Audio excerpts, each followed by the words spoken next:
പ്രിയപ്പെട്ട വിദ്യാർത്ഥികളെ എല്ലാവർക്കും ഒന്നാം വർഷ ജേർണലിസം ക്ലാസ്സിലേക്ക് സ്വാഗതം.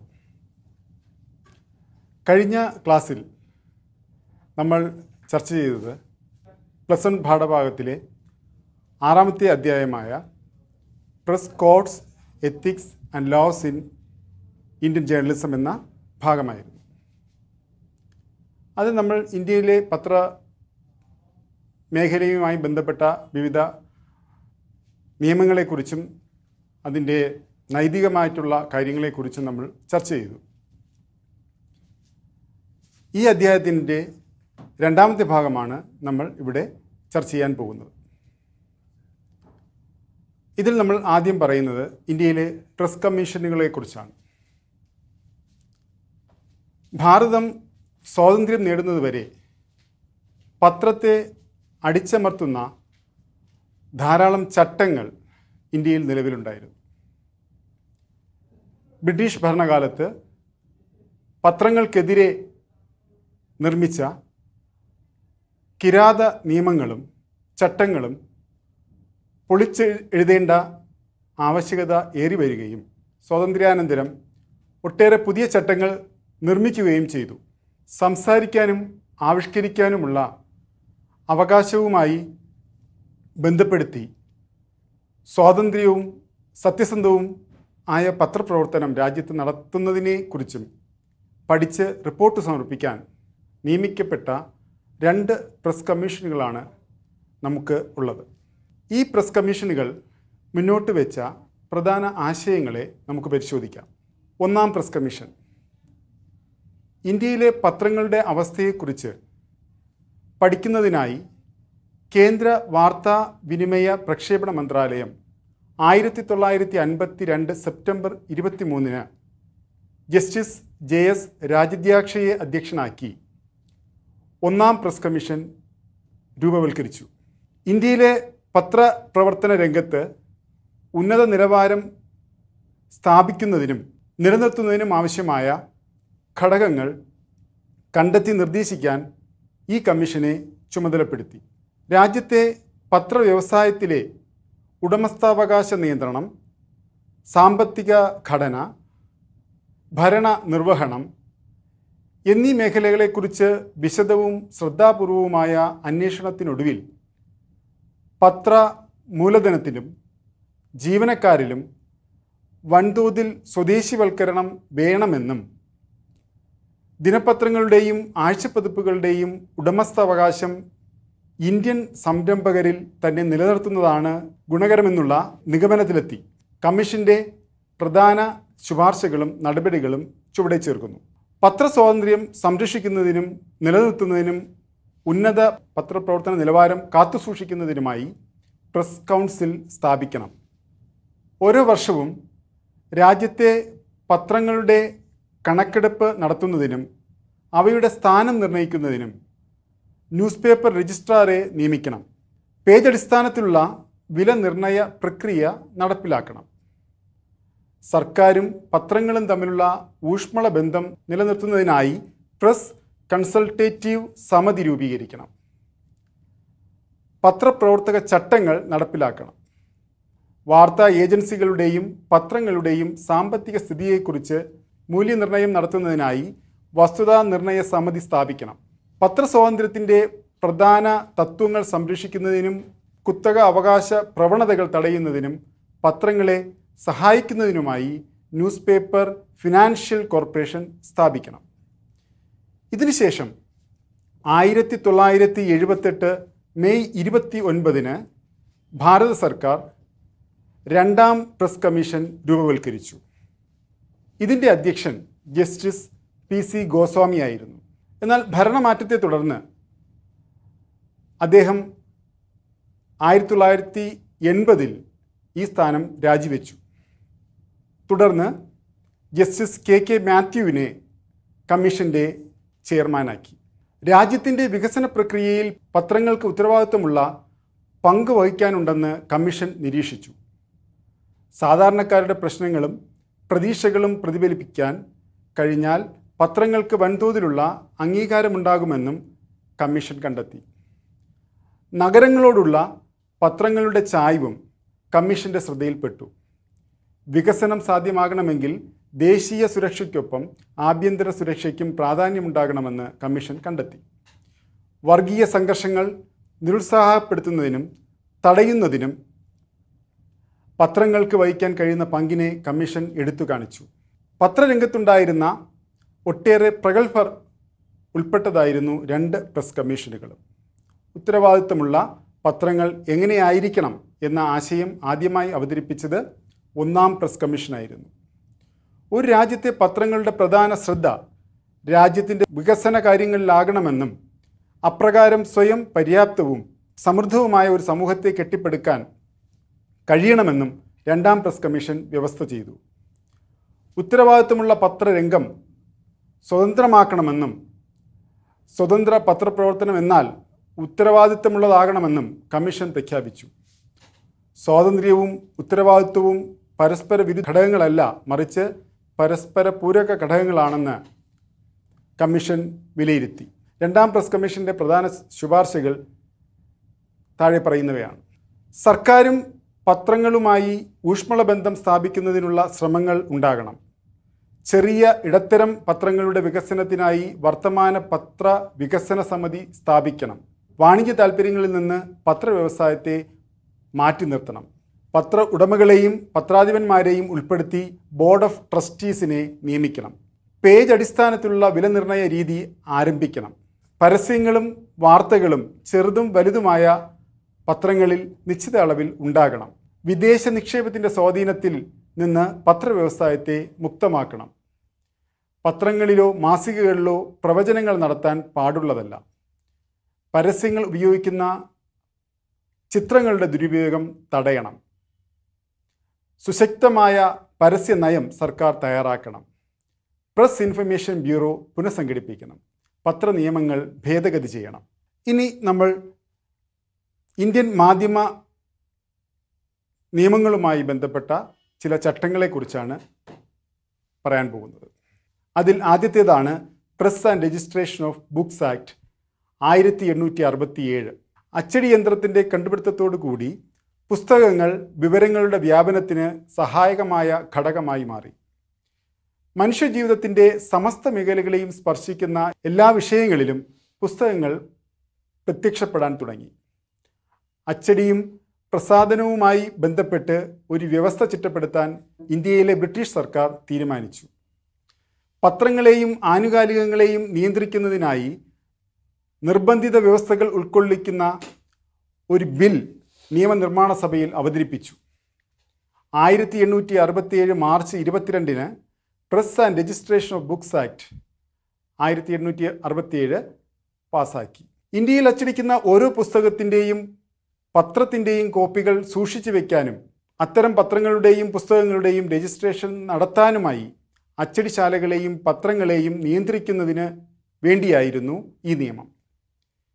ഇന്ത്യയിൽ അച്ചടിക്കുന്ന എല്ലാ പത്രങ്ങളിലും പുസ്തകങ്ങളിലും അച്ചടിക്കുന്ന വ്യക്തി, പ്രസാധകൻ, പ്രസിദ്ധീകരണ സ്ഥലം, പേര് എന്നിവ അച്ചടിക്കണമെന്ന് ഈ നിയമം നിർദ്ദേശിക്കുന്നു.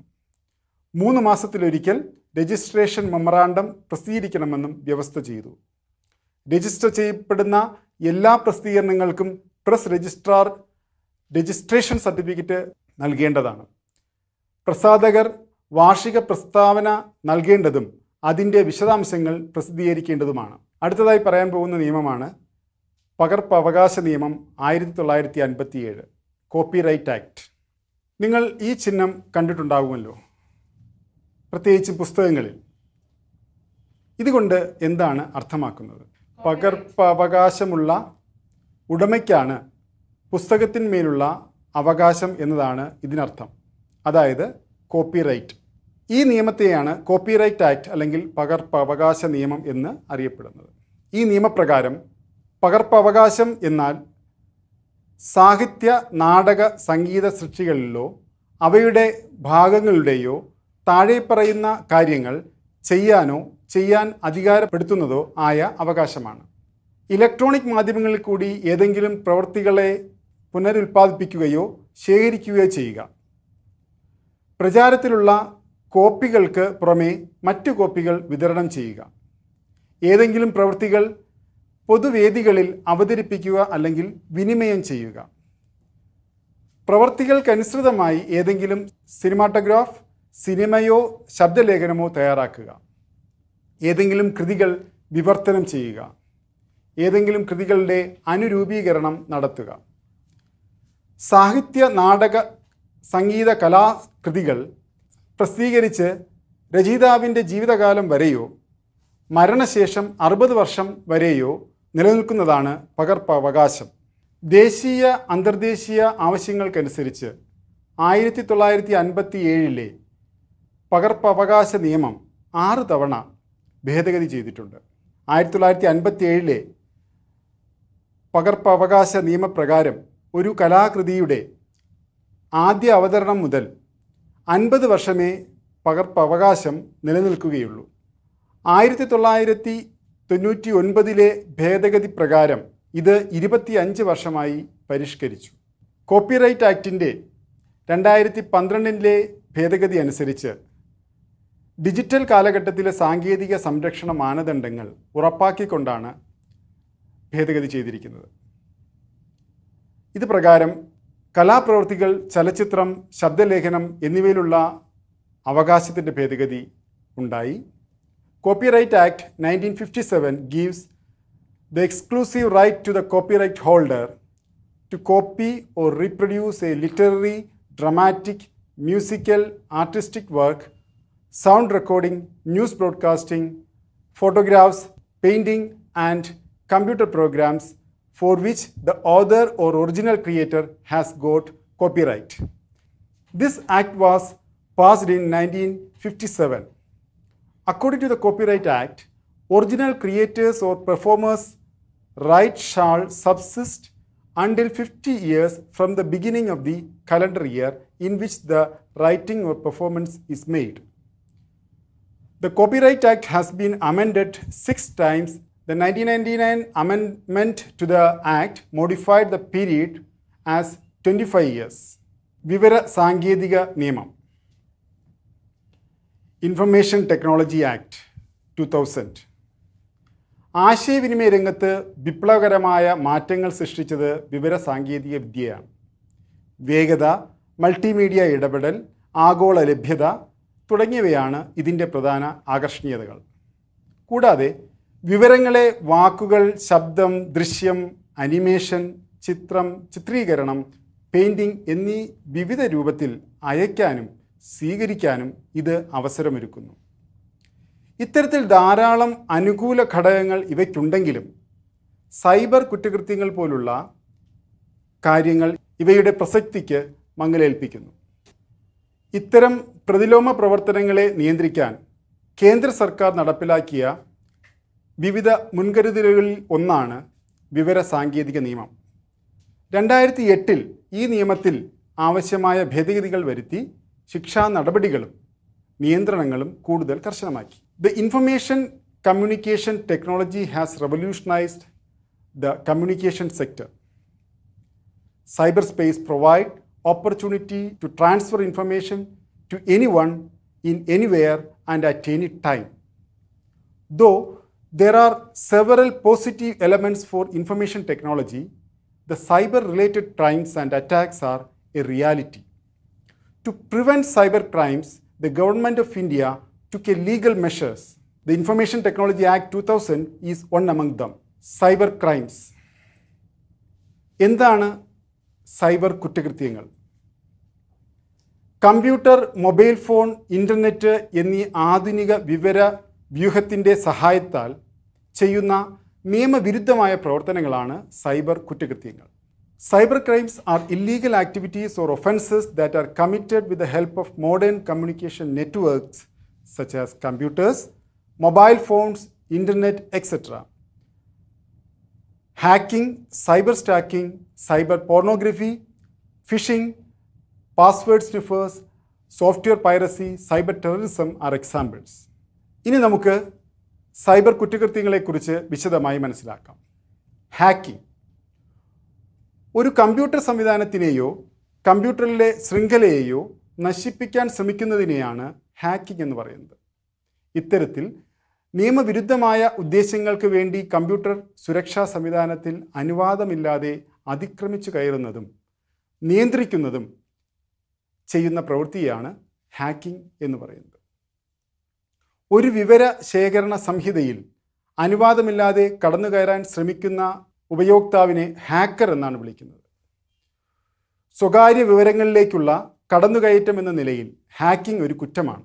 അവർക്ക് ഈ സംവിധാനത്തെ തകർക്കാനോ അതിലെ വിവരങ്ങളെ മോഷ്ടിക്കാനോ അംഗീകൃത ഉപയോക്താവിനെ തങ്ങളുടെ കമ്പ്യൂട്ടർ സംവിധാനം ലഭ്യമല്ലാതാക്കാനും ഹാക്കർമാർക്ക് കഴിയും.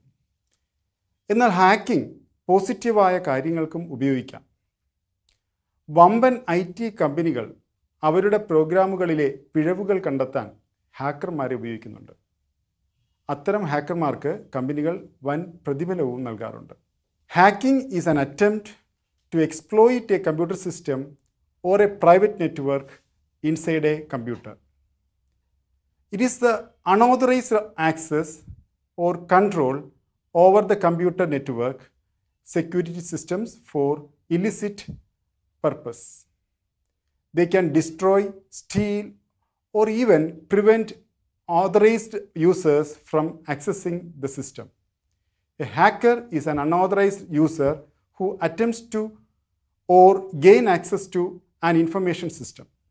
Hacking is a crime since it is an invasion into the privacy of data. അടുത്ത സൈബർ കുറ്റകൃത്യമാണ് സൈബർ സ്റ്റാക്കിംഗ്. ഇൻ്റർനെറ്റ് മുഖേന ഒരാൾക്ക് എതിരെ വ്യാജ ആരോപണങ്ങൾ, ഭീഷണികൾ എന്നിവയിലൂടെ ശല്യം ചെയ്യുന്നതിനെ സൈബർ സ്റ്റാക്കിംഗ് എന്ന് പറയുന്നു. ഇമെയിൽ വഴിയോ മറ്റ് സമൂഹ മാധ്യമങ്ങൾ വഴിയോ ഒരു സുഹൃത്തിനെയോ അപരിചിതരെയോ ഭീഷണിപ്പെടുത്തുന്നതാണ് ഈ കുറ്റകൃത്യത്തിൻ്റെ പരിധിയിൽ വരുന്നത്. Cyber stalking involves the use of internet to harass someone by false accusations, threats, etc. Cyber pornography. Internet വഴിയുള്ള ലൈംഗിക ചൂഷണമാണ് സൈബർ പോണോഗ്രഫി. സ്ത്രീകളും കുട്ടികളുമാണ് ഈ സൈബർ കുറ്റകൃത്യത്തിൻ്റെ ഇരകൾ. നിയമവിരുദ്ധമായ ഇത്തരം കാര്യങ്ങളിൽ ആകർഷിക്കപ്പെടുന്ന കുട്ടികൾ ലൈംഗിക ചൂഷണത്തിന് ഇരയാകാനുള്ള സാധ്യതയുണ്ട്. Cyber pornography is A sexual exploitation through internet. Woman and children are victims of this cyber crime. അടുത്ത cyber ക്രൈമാണ് phishing.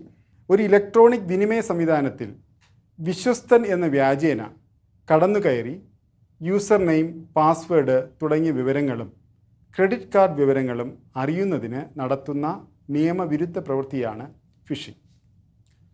Phishing it is the illegal process of acquiring sensitive information such as user name, passwords and credit card details by disguising as a trustworthy person in an electronic communication. മറ്റൊന്ന് password sniffers. Internet ഉപയോക്താക്കൾ ഏതെങ്കിലും വെബ്സൈറ്റിൽ പ്രവേശിക്കുന്നതിനായി നൽകുന്ന user name, password എന്നിവ നിരീക്ഷിക്കുന്നതിനും അവ record ചെയ്യുന്നതിനും ഉപയോഗിക്കുന്ന പ്രോഗ്രാമാണ് പാസ്വേഡ് സ്നിഫർ. ഇത് ഉപയോഗിക്കുന്നതിലൂടെ പ്രസ്തുത വെബ്സൈറ്റിൻ്റെ സുരക്ഷ നഷ്ടപ്പെടും. ഈ പ്രോഗ്രാം ഇൻസ്റ്റാൾ ചെയ്യുന്ന വ്യക്തി ആൾമാറാട്ടത്തിലൂടെ സുരക്ഷിതമായ പല വിവരങ്ങളും കൈക്കലാക്കുന്നു. Password sniffers are programs that monitor and record the username and password of network users as they log in.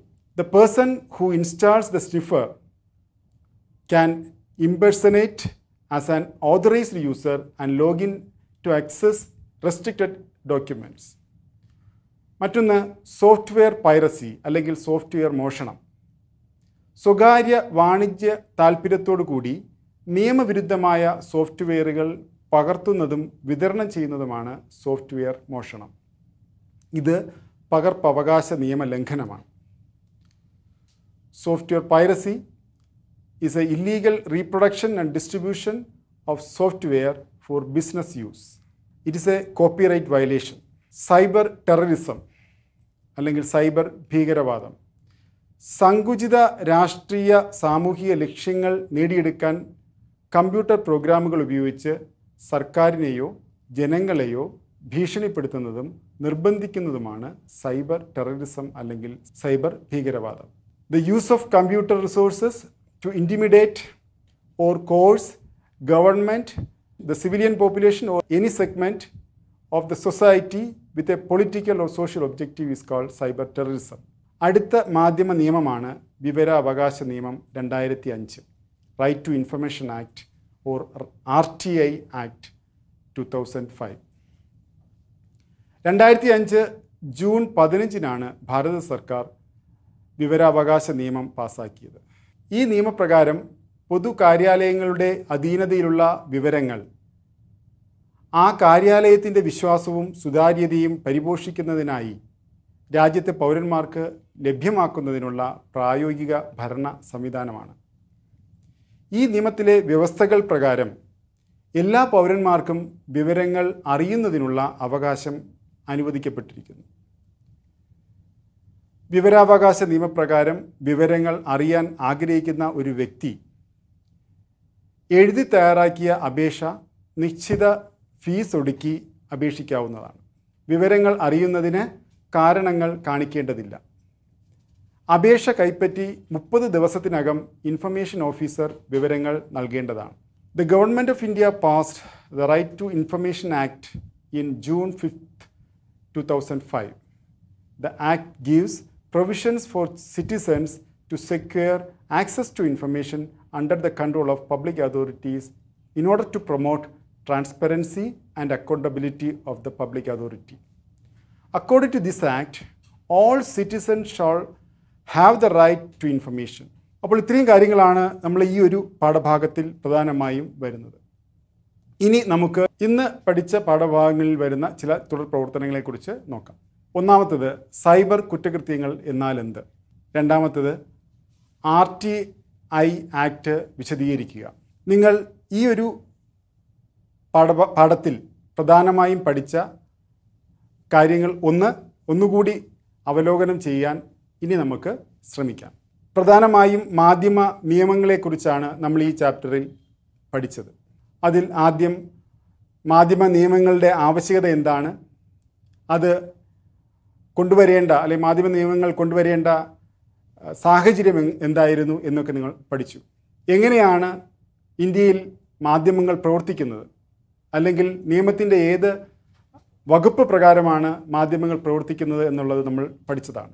അതുപോലെ തന്നെ മാധ്യമങ്ങളിൽ പലതരത്തിലുള്ള മാധ്യമങ്ങളെ ബാധിക്കുന്ന പല പ്രശ്നങ്ങളെക്കുറിച്ചും നമുക്ക് ഇതിൽ ചർച്ച ചെയ്യാൻ കഴിഞ്ഞു. പ്രസ് കമ്മീഷനുകളെക്കുറിച്ചും അതിൻ്റെ ലക്ഷ്യങ്ങളെക്കുറിച്ചും നമ്മൾ ചർച്ച ചെയ്തു. കൂടാതെ copyright act, information technology act, right to information act എന്നിവ നമ്മൾ വിശദമായി പഠിച്ചു. അപ്പോൾ ഇതിൽ നിന്ന് നമുക്ക് ഇന്ത്യയിൽ മാധ്യമങ്ങൾ പ്രവർത്തിക്കുന്നത് ഏത് ചട്ടക്കൂടിലാണ്, എന്തൊക്കെ ചട്ടക്കൂടുകൾക്കുള്ളിലാണെന്നുള്ളത് മനസ്സിലാക്കി കാണും എന്ന് വിചാരിക്കുന്നു. ഈ പഠന പ്രവർത്തനങ്ങൾ നിങ്ങളുടെ അധ്യാപകനെ കാണിച്ച് അതിനെ വിലയിരുത്തേണ്ടതാണ്. എല്ലാ പാഠഭാഗങ്ങളും നിങ്ങൾ നന്നായി പഠിച്ച് വരിക. അപ്പോൾ ഇത്രയും നേരം നമ്മുടെ ഈ പാഠഭാഗത്തിൻ്റെ വിവിധ വശങ്ങളെക്കുറിച്ച് കേട്ടിരുന്ന അല്ലെങ്കിൽ കണ്ടിരുന്ന നിങ്ങൾക്ക് വളരെയധികം നന്ദി.